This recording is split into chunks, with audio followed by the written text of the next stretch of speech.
passé le cap des qualifications et il a été repêché grâce à une invitation. Donc bon championnat d'Europe réussi pour le couple suisse en danse sur glace. Et puis cet après-midi, avant ce libre danse de ce soir, il y a eu le programme court des dames et ça a été, on va dire, une compétition quand même assez passionnante et assez surprenante parce que ce classement est emmené par la Finlandaise Kira Korpi.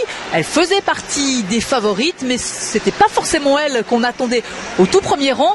Alors je vous propose bien qu'on revoie ce programme court de la Finlandaise, enfin surtout si vous l'avez peut-être pas vu, que vous le découvriez. C'était un très bon programme de la part de Kira Korpi qui a surtout été assez sûre sur ses sauts. Elle n'a pas toujours autant de confiance en elle que sur ce programme. Ah oui, elle a été parfaite cet après-midi avec un programme court sans faute. Ouais, et puis surtout des sauts qui étaient bien emmenés, qui avaient une bonne amplitude. Elle a fait son travail. Hein. On a souvent dit de Kira que parfois elle pouvait être un petit peu nerveuse. Souvent les programmes courts lui réussissent bien. Et là c'était le cas. Et j'ai trouvé la chorégraphie aussi en harmonie avec sa manière de bouger. Elle suivait la musique. Donc et les éléments techniques et la chorégraphie ont marché pour elle cet après-midi.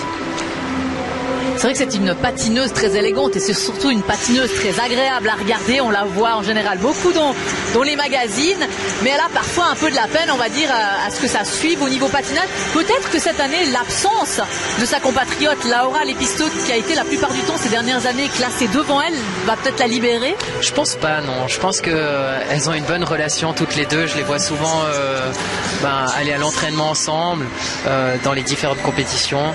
Et c'est plutôt motivant en fait d'avoir quelqu'un du même pays qui est dans le même groupe d'entraînement que toi.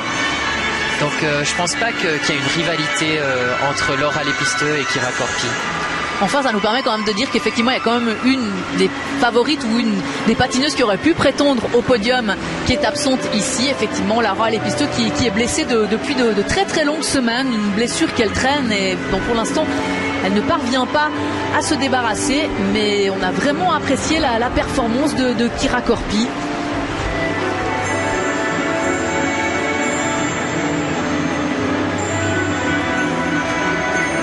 Qui a réalisé un sans faute et on le disait aussi en regardant ce programme court cet après-midi. Chez les filles, souvent, il y a quand même de très bonnes choses dans le programme court. C'est souvent plus difficile par la suite. C'est vrai, on verra demain le programme libre. Généralement, elles ont 2 très très bonnes minutes de programme et puis après ça se gâte un petit peu, mais je pense que demain avec le froid elles auront envie de se surpasser. Exactement, elles auront envie de nous montrer de bonnes choses aussi en fin de programme parce que finalement elles seront chaudes quoi. Elles auront surtout pas envie de toucher la glace hein. Elles auront encore plus froid exactement. Dans l'igloo de Berne. Et Kira Korpi, elle a obtenu un très bon score de 63,50. Et ce qui est surprenant aussi, c'est de retrouver à la 2e place la Russe Ksenia Makarova. Oui, c'est vrai qu'on l'attendait pas forcément aussi bien placée. Elle est pas loin derrière, hein. Elle a 3 points derrière Kira Korpi. Donc finalement, je pense qu'elle a une très très bonne carte à jouer. Elle devrait rester sur le podium parce que derrière, il y a les écarts qui se creusent. On ne va pas vous parler tout de suite de celle qui est 3e parce que c'est la bonne surprise pour nous de l'après-midi. Vous allez sans doute le deviner. Avant ça, on va encore écouter Kira Korpi. Elle est interviewée par Marie-Laure Viola et la Finlandaise confirme que pour elle, ça a été un programme quasi parfait. C'était presque parfait, mais je dois admettre que j'étais nerveuse avant la compétition. Mais après la combinaison et le loop, je me suis détendue un peu. Et j'ai vraiment eu beaucoup de plaisir pendant ma performance. Le public était super. Alors vous pouvez espérer un nouveau titre européen. C'est mon but, bien sûr, d'obtenir une médaille ici, en patinant un programme propre. C'était le premier, je suis satisfaite, mais il reste encore beaucoup de travail pour demain.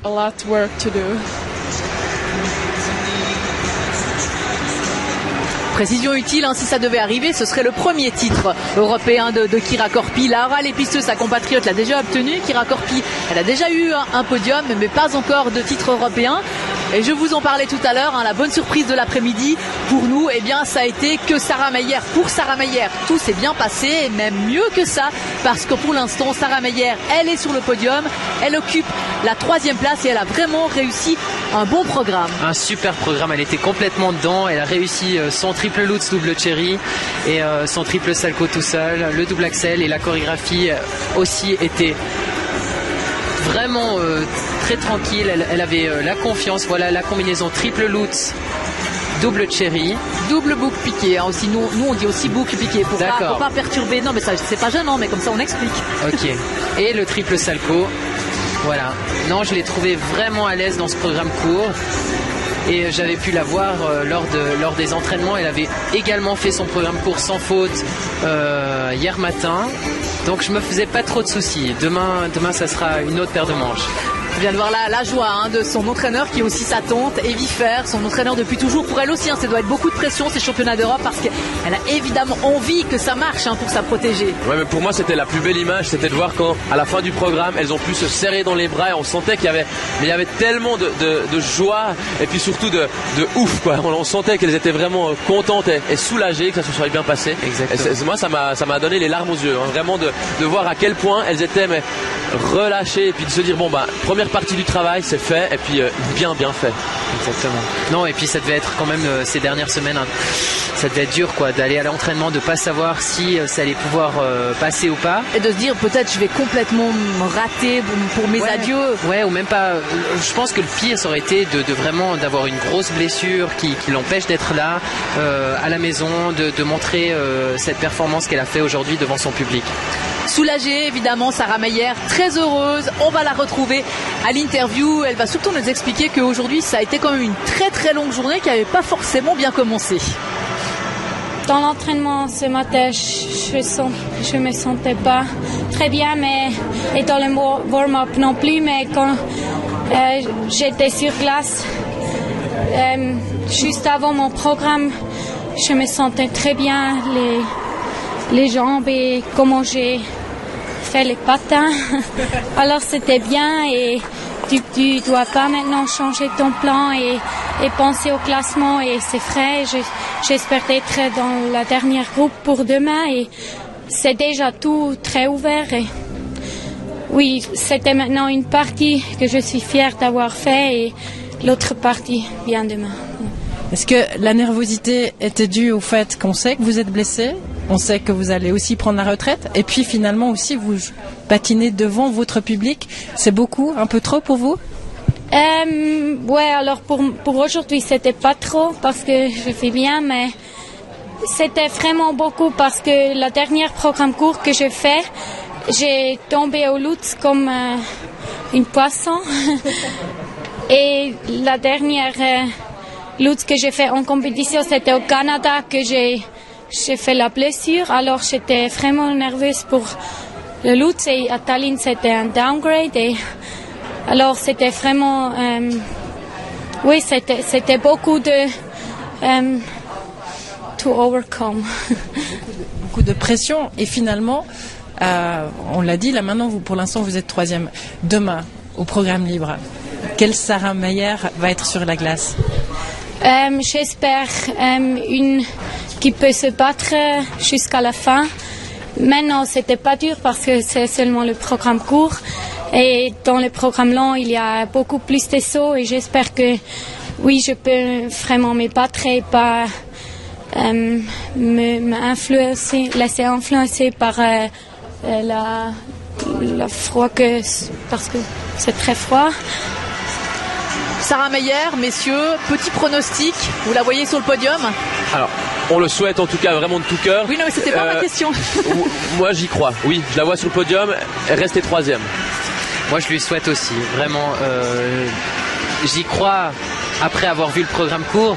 et je lui souhaite vraiment qu'elle puisse montrer un maximum de bonnes choses. Je la sens un petit peu nerveuse là à l'interview juste après son programme court. C'est vrai, je la sens nerveuse. Mais il ne faut pas qu'elle se pose trop de questions. J'ai l'impression qu'elle se pose énormément de questions. Et finalement, il faut simplement qu'elle y aille parce qu'elle est capable. Elle a les possibilités de se battre contre toutes ses meilleures, quoi. Elle a vraiment, elle a le package. Elle est vraiment jolie à regarder. Elle a toutes les difficultés techniques dans son programme. Donc, il faut simplement qu'elle fonce sans se poser de questions.